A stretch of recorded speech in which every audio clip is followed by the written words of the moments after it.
Hey there guys, Jahns here, and welcome to another episode of Subtract Reactions, where we subtract the bullshit and give you guys honest reactions. I like that. Sweeping motion, bring it down. One more time. Sweeping motion, bring it down. I don't know, I like that. I don't know, it looks fucking cool. It looks cool. So today I'm going to be reacting to a Jahns video, and it's crazy because, alright, this was like one of the first things that I saw on my YouTube feed when I woke up this morning. And it's a video titled OBI-WAN KENOBI movie is happening, what I want to see. And not only was I excited because it's a new Jahns video, but fuck, Obi-Wan Kenobi. Like, I kept hearing rumors about how Ewan McGregor wanted to come back and shit like that, but just to hear it confirmed, I'm just like, oh my god.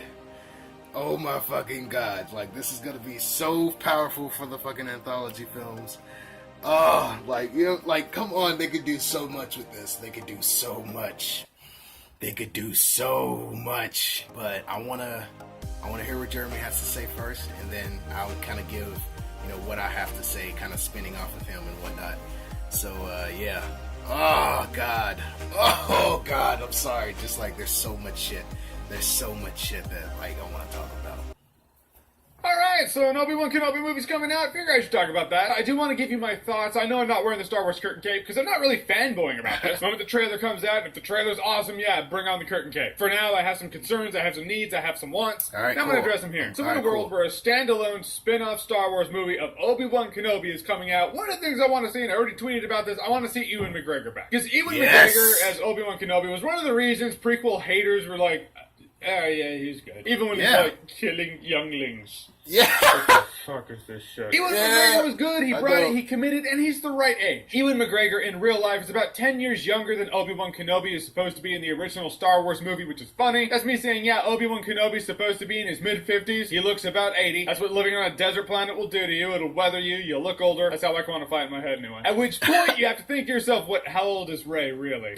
So I want Ewan McGregor back. The other thing I want is I want to see a movie about a damaged man. Obi-Wan Kenobi has gone through some stuff. He is carrying a lot on his shoulders. This is a man who was a part of a religion that was an order of monks. They were the keepers of peace and freedom in the Old Republic. And if you've ever been part of a religion, you always have that mindset of, we are the good guys. We're not going to be wiped out because our books say we won't be wiped out. This was Obi-Wan's entire life. And then the Jedi, his entire order, his friends were wiped out. Partly because of his friend and apprentice who also killed a bunch of children, and then they rose an empire and took over the galaxy. Obi-Wan is carrying that on his shoulders. He feels like that's his fault. He's got to feel like his religion is a lie. He is going to be in a very dark spot in this movie. Should be anyway. I want it to be on Tatooine with this wrecked man. Think Castaway meets, I don't know, Good, the Bad, the Ugly. You can have a Western angle to it, maybe. Some douchebags who are starting stuff with the town, and he's like, I don't need to be a part of it. I don't want to be a part of it. And he's kind of provoked to be a part of it, and he helps this town out or something. But I don't want a lot of lightsabers. I feel like him even looking at his lightsaber in his sock drawer would bring up the pain, so maybe you'd see it and he just closes the drawer like, no. And that's all linked to the next thing I'm gonna address, which is what I don't want. I don't want a sci-fi romp. I don't want Obi-Wan Kenobi to go out there on some space adventure. I want a deep personal story with Obi-Wan. I want this movie to be like, oh yeah, best script, best actor, best picture. Basically, all the stuff we're probably going to get glimpses of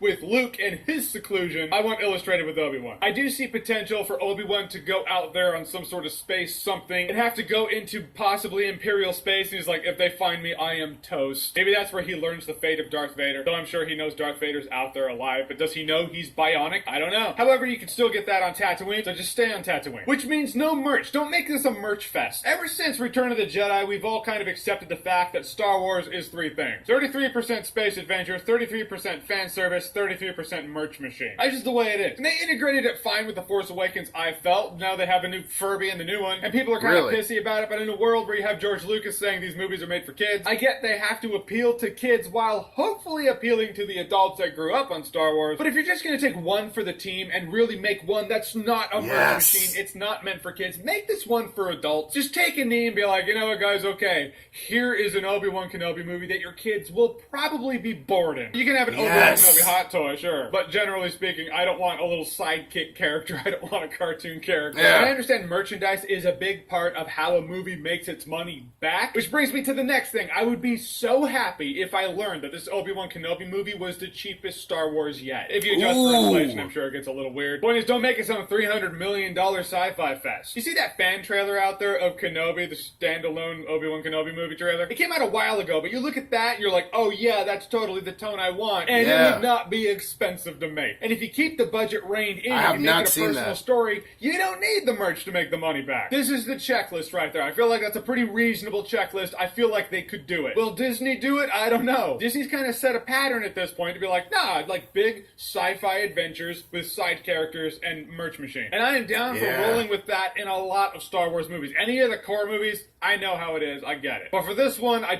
don't feel like it fits. The speculation side of me does wonder if them announcing an Obi-Wan Kenobi standalone movie so close to The Last Jedi's release, it's only 4 months away now. I wonder if this is them getting ahead of the fact that we might see an Obi-Wan Kenobi Force Ghost in The Last Jedi. If we see an Obi-Wan Kenobi Force Ghost in The Last Jedi, that would jump the probability of an Obi-Wan Kenobi movie happening to like 99% if they didn't announce it now. If Obi-Wan Kenobi's Force Ghost is in The Last Jedi, I will take it as whoever plays Obi-Wan Kenobi in The Last Jedi is going to play him in the Obi-Wan Kenobi standalone movie. So if it's Ewan McGregor, there you go. I'm not saying Obi-Wan Kenobi's Force Ghost is going to be in The Last Jedi. I'm just speculation. It's fun. Alright guys, so a standalone Obi-Wan Kenobi movie. Apparently it's coming out. What do you want to see in it? Whatever you want to see, whatever you think, comment below. Let me know. And as always, if you like what you see here and you want to see more, click right here to see more.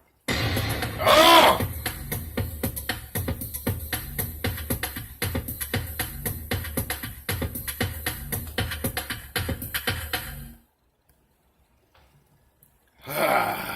Man.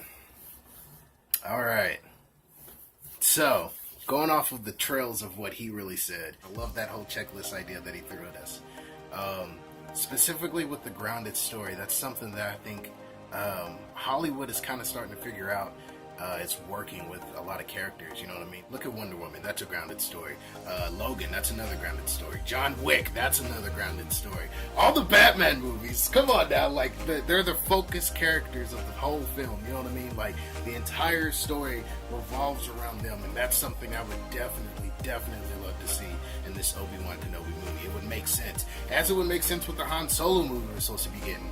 I'm pretty damn sure that we're going to get a Lando Calrissian movie, you know what I mean? And Donald Glover's going to be playing him. So I'm just saying, like, in a solo movie that focuses on one specific character, hell, the fucking film is named after that said character, it would make sense for that story to be grounded, so that way the audience really does understand what the character is going through and the situations that they overcome, you know what I mean? It's like the action is less important and it's more about the experience, the reason why that action's happening, you know what I mean?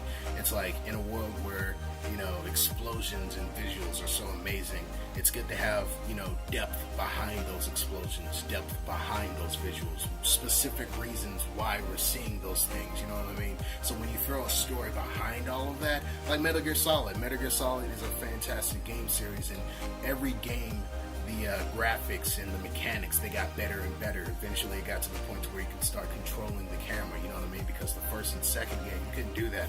The NES games, you couldn't control the camera. So when Metal Gear Solid 3 came out, that was a nice mechanic.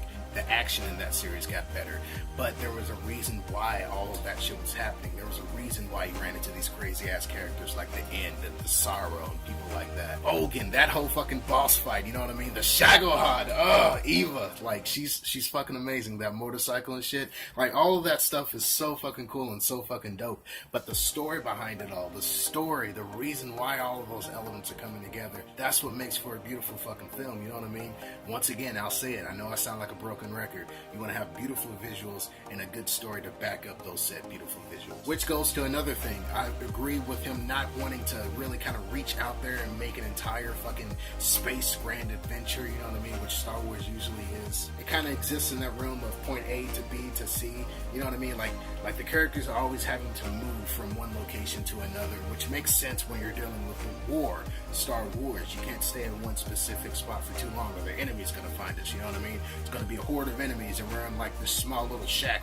We're not gonna survive. But with this story, it doesn't have to necessarily be a war film. It can simply be a story of how Obi-Wan Kenobi is coping mentally after all the events of Revenge of the Sith. So I don't know, it's like there's so many angles that they could play this, and just like what Jeremy John said, it's fun to speculate and whatnot. But yeah, I definitely agree that it should be a grounded story, you know what I mean? Because it's when you throw a great story at the audience, you know, we don't care if, you know, there's not a grand space chase, you know what I mean? Or there's not this overabundance of alien creatures, you know what I mean? Like, if you can throw a great story at us and throw just some characters at us that, you know, have great proper character treatment, good character development, the acting's on point, it's spot on, which Ewan McGregor is wholeheartedly. If you can throw those elements at us, the audience is not going to care if there's no space battles or if there's any explosions and loud fucking bombastic music,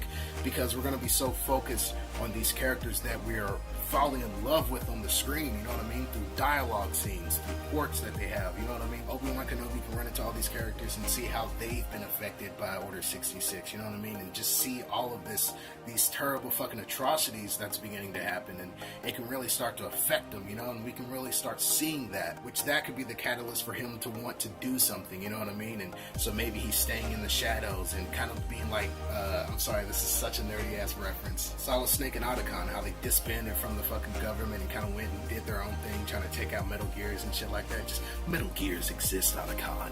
We have to take them out. We have to destroy them. Like a ragtag team, kind of Rogue One-ish. But that definitely shouldn't be this film. Like, that type of idea where he, like, gets a group together, or maybe he just, you know, decides to do something specifically to thwart Darth Vader's plans without directly being involved to meet Darth Vader. I definitely think that idea should be a further anthology film, but for this specific film, I think it should be a grounded story, totally focused on him, just like what Jeremy Jahns said. I think it should definitely be something where the entire story is just wrapped around Ewan McGregor, and, you know, how he's dealing with things that happened after Order 66. You know, you can have some PTSD. Like what Jeremy Jahns said earlier, he sees his lightsaber, and maybe he's just, like, so stricken with the guilt and pain of what he did to Anakin that he just can't bear to look at it, you know what I mean? I don't know, it's just, there's so much that I want to see, and just like what Jeremy said, the speculation of it all is so much fun, and it's cool to know all of this, you know, in the early stages of a project, you know what I mean? Like, it's not even, like, out officially to the public yet, you know what I mean? Like, it's now in the news and shit, you don't see any promotional material for it yet, so it's just all about word of mouth and how you hear it, and it's so cool to just, you know, have that feeling of knowing that there's going to be another Obi-Wan Kenobi movie happening, and then eventually, like, you'll hear your friends talking about it after, like, the trailer comes out or some shit. They'll be like, oh, did you hear about the Obi-Wan Kenobi movie? And I'll be like, oh yeah, I heard about that 6 months ago, nigga. I heard about that. I'm sorry. Oh God, but I am so excited for this film to happen. I really do think this is a great choice, and yeah, Jeremy Jahns as well, you know, he's A1, so it's like, it's already known that Jeremy Jahns does good videos, so yeah. But as always, guys, if you like my reaction, then be sure to like and share this video for me. And if you're going to do all that, now that you leave a comment, tell me what to react to in the future. And if you're going to do all that, now that you hit the subscribe button and join the family, guys. But yeah, this was a good video. Like I said, I definitely agree with everything that Jeremy Jahns said in terms of this being just a grounded story. I would definitely love to see them decide not to try to have a setup for future films.